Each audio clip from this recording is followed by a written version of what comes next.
The first time we went to New Zealand, we were using a company called Kiwi Experience as our traveling partner. Are you going to New Zealand alone or with a friend? Then I can clearly recommend using Kiwi Experience. This video contains clips recorded in 2000, 2002 and 2011, thus the difference in quality. Right now we are looking down the steepest road in the world. This road is located in the city of Dunedin on the South Island in New Zealand. In some cases I will keep the original sound, letting the locals explain what we are seeing. 20 to 30 k's. Okay. And at the end of that peninsula is where the Albatross colony is. Okay. And all our seals and penguins are on the other side of that. Oh, okay, yeah. On the seaside, yeah. Seaward side. Some nice beaches there, and you can only just see the surf. Okay. But quite a lot of people who come to Dunedin live out on St Clair and St Kilda and go surfing before breakfast in the morning. Okay. With their wetsuits. Yes. Okay. Yeah. That's where they're. Quite a new one here. Yeah. The original Richmond, when he came, he had his castle halfway down the peninsula so that he could tell which boats were coming up. Okay. And when the sailboats came in with his merchandise, he could race back to the city and unload them and sell the things. Yeah. Yes. The castle we see in the background, or the big building we see in the background, is one of the two castles they have in Dunedin. And it is the castle he was talking about prior. The castle is called Lanark's Castle, named after the builder and first owner Lanark. Here you can see an albatross, most likely nesting on an egg. The albatross colony at Dunedin is the only colony on a landmass also inhabited by humans. Here we can see a seal colony next to the albatross colony. This is just one of the many seal colonies we saw while traveling around New Zealand. In the background you can see the Franz Glacier, one of two glaciers on the west coast of the South Island that is going down into the rainforest. There are more than one rainforest on the west coast of New Zealand due to the huge amount of rain each year. We are now on Steward Island, an island 1.5 hours south of the South Island by boat. Steward Island is famous for its wildlife, including the biggest colony of the kiwi bird. Thus it is not legal and allowed to have cats and dogs on the island. Here we are doing a sightseeing tour through the rainforest on Steward Island with a tram, which turned out not to be the greatest idea. But as you can see, the nature is beautiful and it is well worth a visit should you ever want to go to New Zealand. Here I'm trying to locate a bird in one of the trees, but we didn't find it. Here my wife is sitting next to a bird flying around, and I'm trying to follow it with the camera.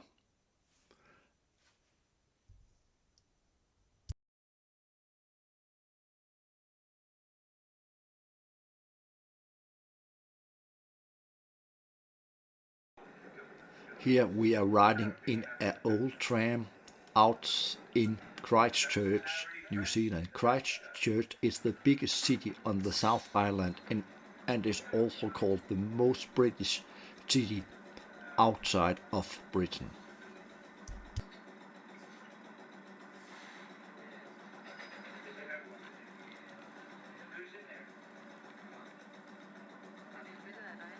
Here we are visiting one of the many bird sanctuaries in New Zealand. New Zealand has a lot of native birds which only lives in and around New Zealand. And as you can see, one of them is sitting on a branch in a tree.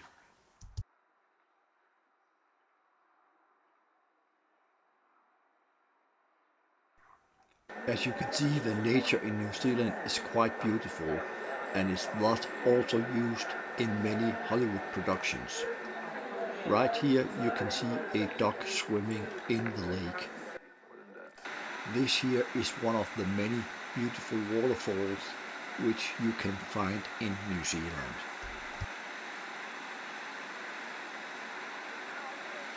The middle here, the largest one on the right hand side is the only one you would have seen yesterday. Here we are travelling by bus to Milford Sound.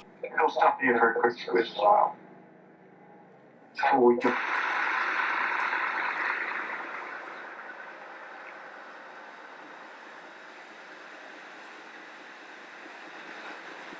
The west coast of the South Island of New Zealand is also called the wet coast due to the huge amount of rain each year. There you go. Here we have made a stop on the way to the Fiordland National Park. The Fiordland National Park is one of 2 World Heritage Parks in New Zealand. Other one being the Tongariro National Park on the North Island.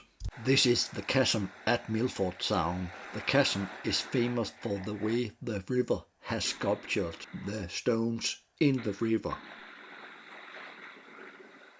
We are now travelling by boat on the Milford Sound, the most famous fjord in the Fiordland National Park, which, as I said earlier, is one of only 2 World Heritage Parks in New Zealand.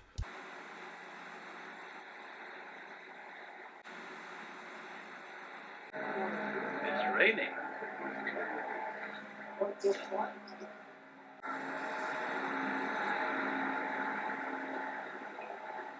Here we are standing inside an underwater observatory in Milford Sound. Due to the large amount of rain falling each year, which brings with it a lot of dirt from the cliffs, means that the visibility at a few meters below sea level is like the visibility at more than several hundred meters on the open ocean. That means that you will be able to see aquatic species like fishes, which you normally will only find at several hundred meters below the surface. If you are traveling to Milford Sound, it is well worth your time to visit this observatory. There's no necessary barriers between us and the ocean, so if you like, it's free to come and go as you please. And of course, we are floating in a marine reserve and protected area.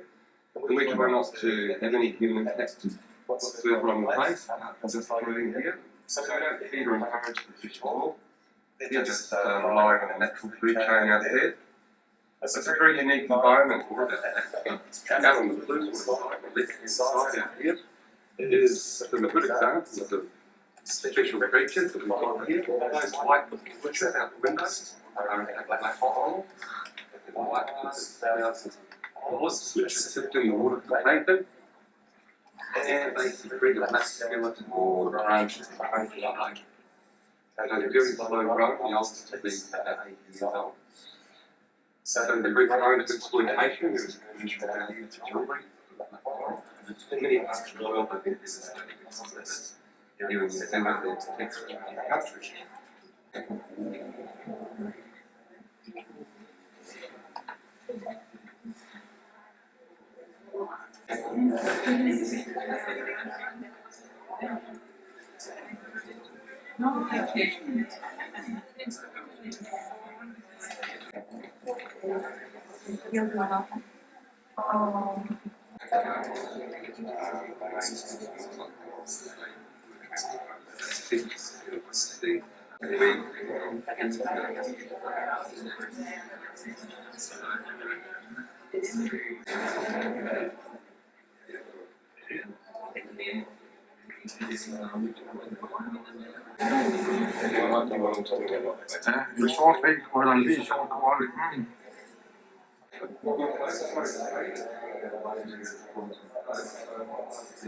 Here we are visiting Potling World at Wanaka on the South Island of New Zealand. This place is more than 50 years old. When visiting the Potling World, you will experience a lot of optic illusions, like here where it looks like I'm going up instead of going down. Here we can see yet another of the native New Zealand birds looking for food in the bark of the tree. As we are in a bird sanctuary, the birds are used to having humans around them. I was thus able to film the birds at a very close distance. What you can see here is a Rotarua. The Rotarua is a reptile which have existed since before the dinosaurs. In the background you can see Mount Tasman and Mount Cook. These are the two highest mountain peaks in New Zealand, with Mount Cook being the highest. The first one is Mount Tasman, and to the right we have New Zealand's tallest mountain, Mount Cook. We are now inside the Tasman National Park at Nelson on the top of the South Island. Tasman is yet another national park, but not a World Heritage Park. At the end of our walk we came to this beach where we spent a few hours before being picked up by a speedboat, which brought us back to the place where the bus was waiting for us. This is filmed at the Pancake rocks on the west coast of the South Island of New Zealand. They are called Pancake rocks because of the way the rocks looks like they are stapled on top of each other like pancakes. Here we can see a so-called blowhole. It is called a blowhole because the water is like blown through the opening visible at high tides.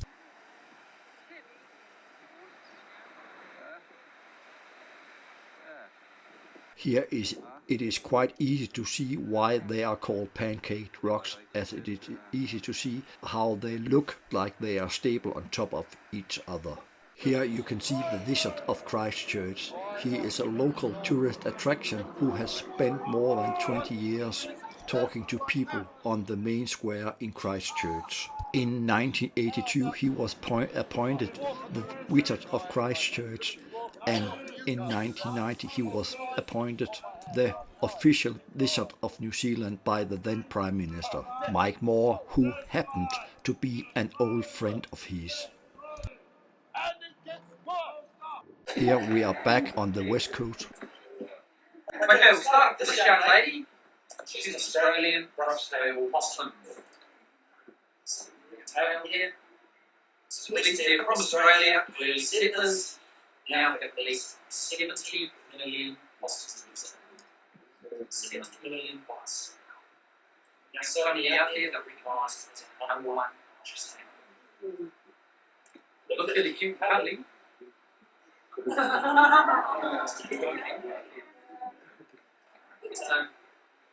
Bruce Dams. What if you guys are ready? So normally they eat and they're trees.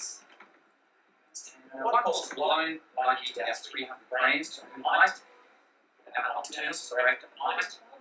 70 million hungry possums will eat at least 20,000 tons a night. To give you a comparison, we log 8,000 tons of timber per year. It's very destructive, also very competitive with the native birds, especially the kiwi. They compete with kiwis for nesting sites, places they need to sleep during the day, especially on daylight to survive. Because the possum is more aggressive than the kiwi,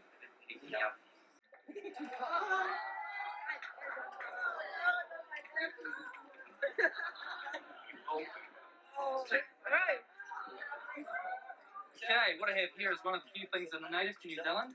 This is the native long-finnered eel. One of two main species. We have small and short-fin eels. Here on the west coast, the long-fin eel is more common. The bigger of the two species. They're not as aggressive as one or Maori eels, but they can bite.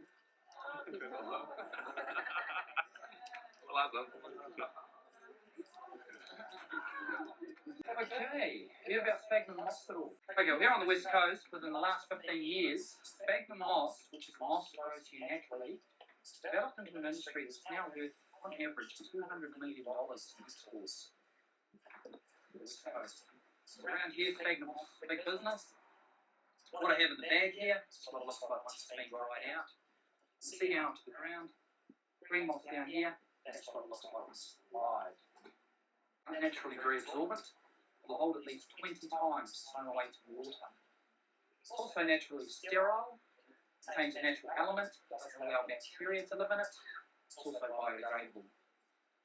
So along with growing orchids and other plants and moss, they also use it in different surgical applications, wound dressings, baby snackies, hanging baskets. There are two ways you can sell it.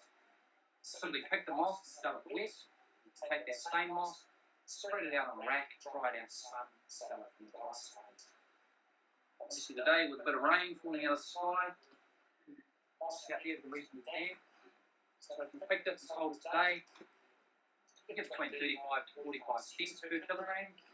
Once you dry it out, it's worth between $8 to $11 per kilogram. Here we are enjoying the view over Queenstown and Lake Taupo. In the background we can see the Remarkables. The Remarkables is one of only two mountain ranges that have a 100% north-south direction. Here we have another view over Queenstown from Bob's Peak. Queenstown is also called the Adventure City of New Zealand, and it was the place where the first commercial bungee jump took place. This was recorded outside Karikura in New Zealand. Karikura is very famous for its whale watching because the area around Karikura is a very popular hunting ground for the sperm whales due to the depth close to the coastline. The favorite food of the sperm whale is the giant squid, and sometimes you will be able to see scars on older sperm whales due to the giant squid trying to fight off the sperm whale with its tentacles. A sperm whale can stay below water for more than 2 hours before having to resurface for air.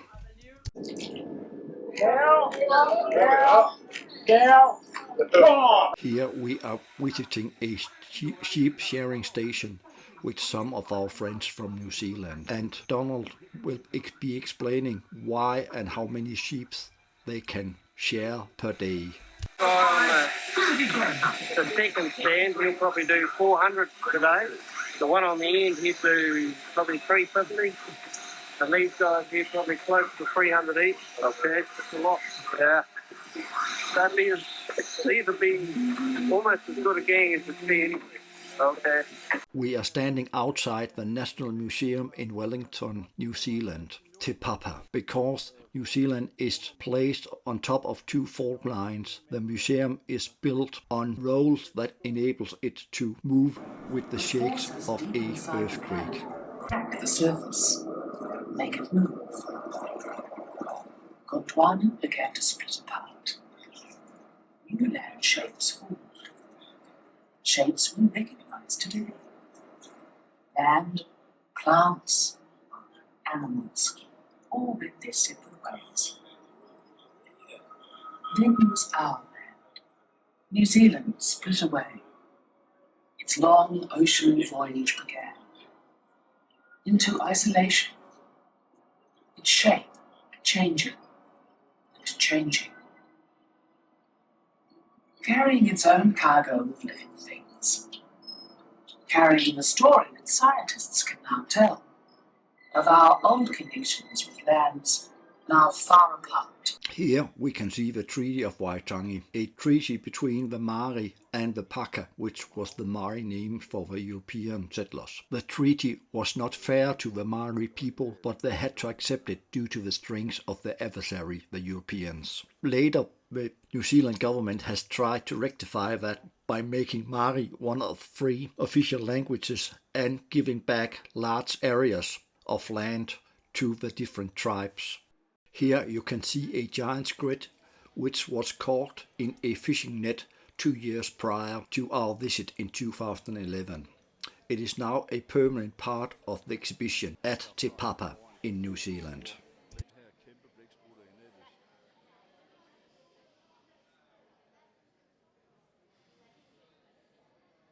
This here is a view over Wellington from the top of the Botanical Garden in Wellington. Here we can see the famous Wellington cable car going from the main shopping street in downtown and onto the top of the Botanical Garden. And back down again. Here we are in Napier on the North Island. Napier was destroyed by an earthquake in 1931 and was thus built in the so-called Art Deco style. Napier is one of the cities in the world with the most Art Deco houses, while it was decided to rebuild the city in the most popular style at that point in time, and that was the Art Deco style. Due to its Art Nouveau architecture, the inner city of Napier has been declared a World Heritage Site. That means that you cannot change anything on the buildings in the inner city. Here you can see yet another of the many beautiful waterfalls that can be found all over New Zealand. In New Zealand they have a so-called travelling radio station that is connected to the GPS coordinates of the GPS in your car, and every time you are close to something that it thinks might be of your interest, it tells you how to find that. And we found the waterfall that way. This here is filmed while doing a tandem skydive over Lake Taupo on the North Island. Lake Taupo is one of 8 supervolcanoes, and if you have to travel around the lake, you will have to travel more than 80 kilometers, so it's quite a large volcano. The last time the volcano had a big eruption was nearly 2,000 years ago. Since then it has had several smaller eruptions, and that is very fortunate, as a big eruption would mean changes in the weather conditions all over the world. New Zealand has a lot of volcanoes, with Mount Ruapehu being the most famous of them. Of the active volcanoes, Mount Ruapehu was also the volcano that used as Mount Doom in the Lord of the Rings movies. If you ever wondered whether or not black swans existed, well, here you have the answer. This was filmed at Lake Taupo in 2011. The city of Rotarua on the North Island is a Maori city with a lot of thermal activities, and it thus smells like rotten eggs due to the huge amount of sulfur in the air. But you will get used to the smell of the stench quite fast. Here you can see one of the many geysers at the geyser park in Rotarua. The water from the geyser being shot up from the ground is more than 100 degrees Celsius, so you should keep your distance to a geyser that is active. What you see here is a so-called cooking pool with the water being more than 120 degrees Celsius. The Maori people are using this cooking pool to prepare cooked fish and for cooking in general. Here you can see another of the many geysers in the area.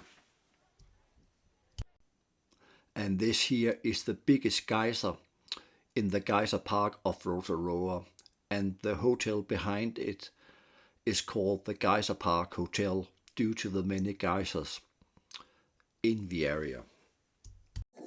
The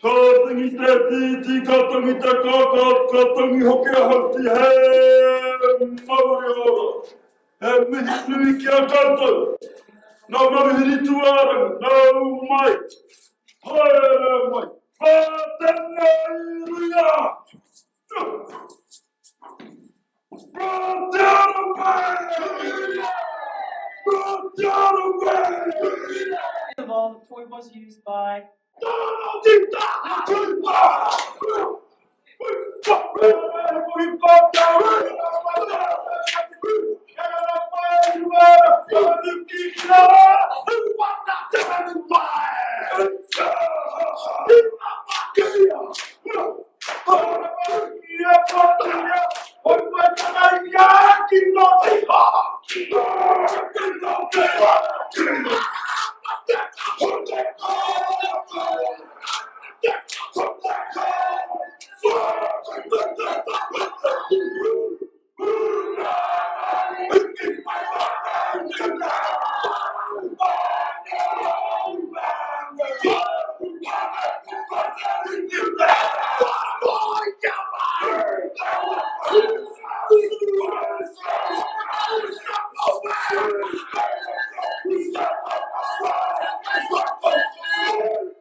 And that, ladies and gentlemen, in case you didn't already know, is what we call the Haka.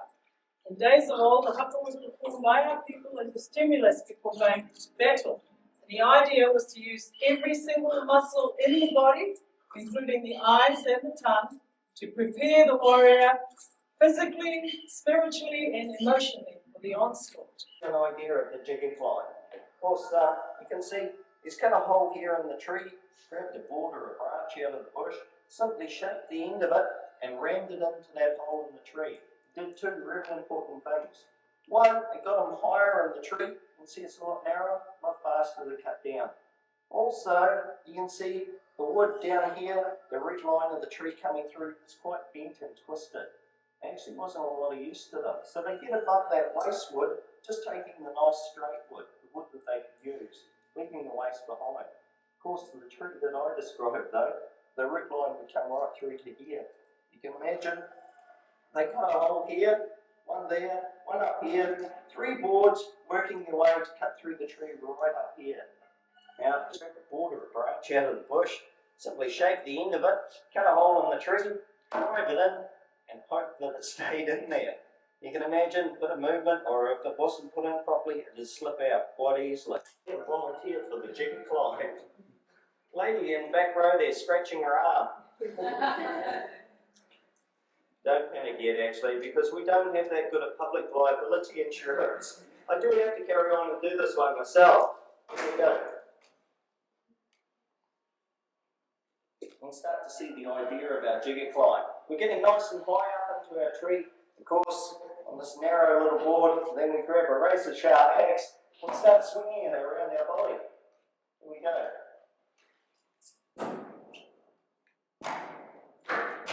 The tree that I described, there'd be 5 to 6 tonne of wood above us. Imagine that falling away, the whole stump would start to shake. Of course, it brought about a big danger though. If the board wasn't put in properly, all that shaking it'd start to come loose. So they were cutting away, they felt that board start to come loose. First thing that they do, simply put the axe.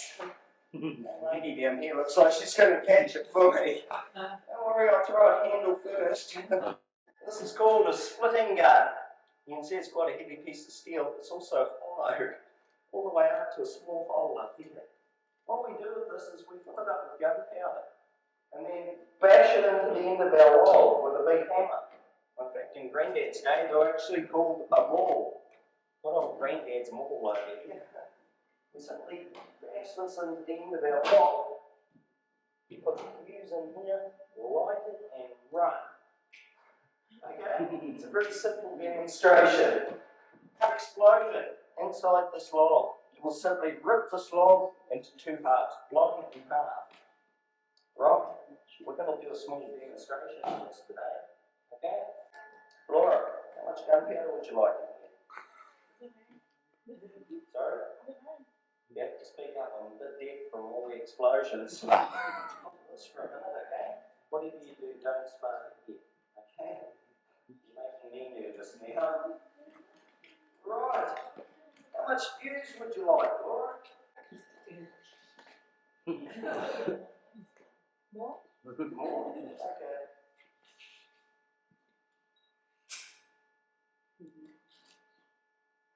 That there is about 10 seconds worth.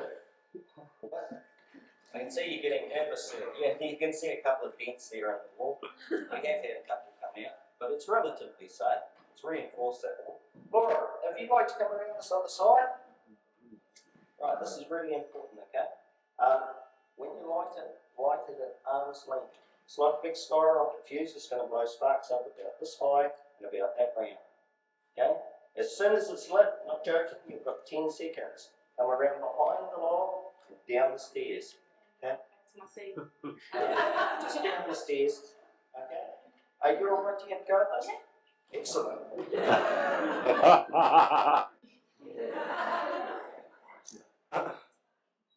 Then,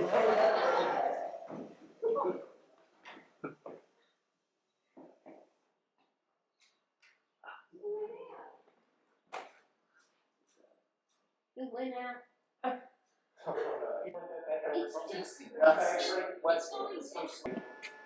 It's gone out. We're going to have to grab some new powder and have another shot.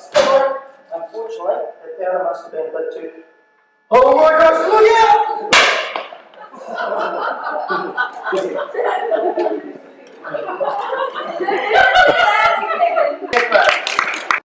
Originally, we brought them here from Australia for a very important reason. We actually brought them here to create employment in a large depression by making fur coats, hats, boots. Yep.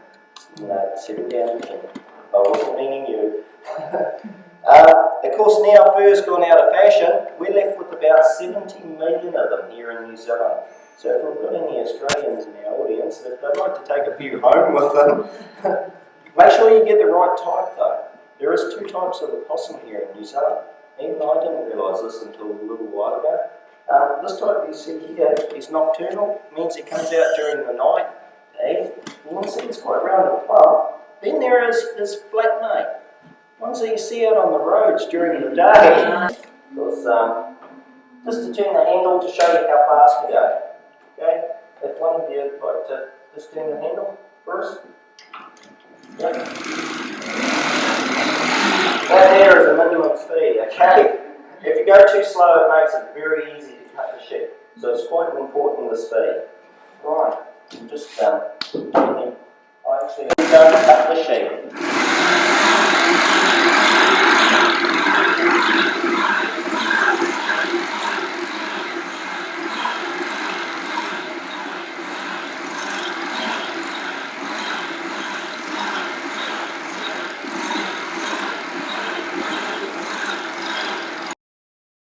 Here I am standing on top of Mount Eden, the tallest point in Auckland.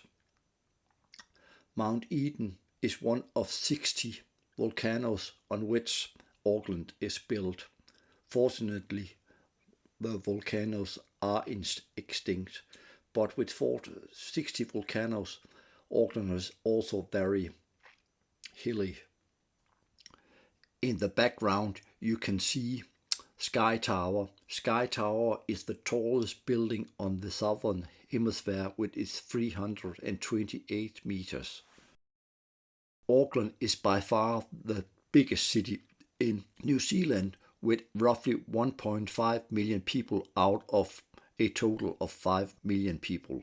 The second biggest city is Christchurch on the South Island with less than 450,000 people. Christchurch has been rebuilt as it was hit by a large earthquake in 2010, destroying the entire inner city, including the cathedral. Here we are standing at the Cathedral Cove in the Coromandels on the North Island.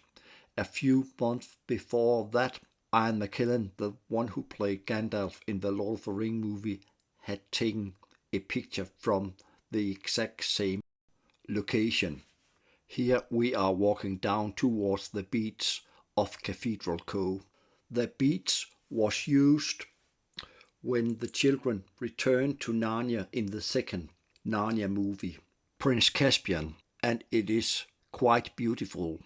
Here we are at the Kauri Museum in Northland on the North Island. The Kauri Museum tells us the story about how the first European settlers had to deforest New Zealand for them to be able to farm the land.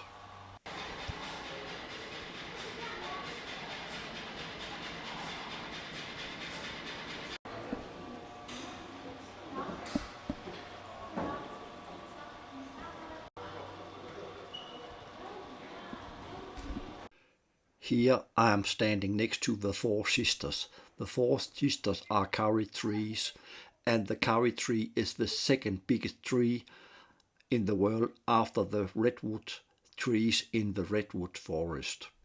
The roots of the kauri tree is hollow, and that means they are easily damaged, as they are often visible on the surface. In the background you can see the walking bridge which we have to walk on to protect the roots. This here is one of the oldest and biggest kauri trees in New Zealand. And because of how easy it is to damage its roots, you can only watch it at a distance. At our first trip in 2000, we took an extra trip with Kiwi Experience to the Bay of Plenty in Northland at the top of New Zealand because we wanted to swim with dolphins.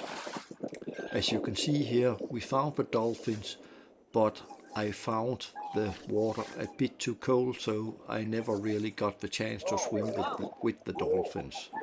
But it was very nice to see them swimming next to the boat and playing.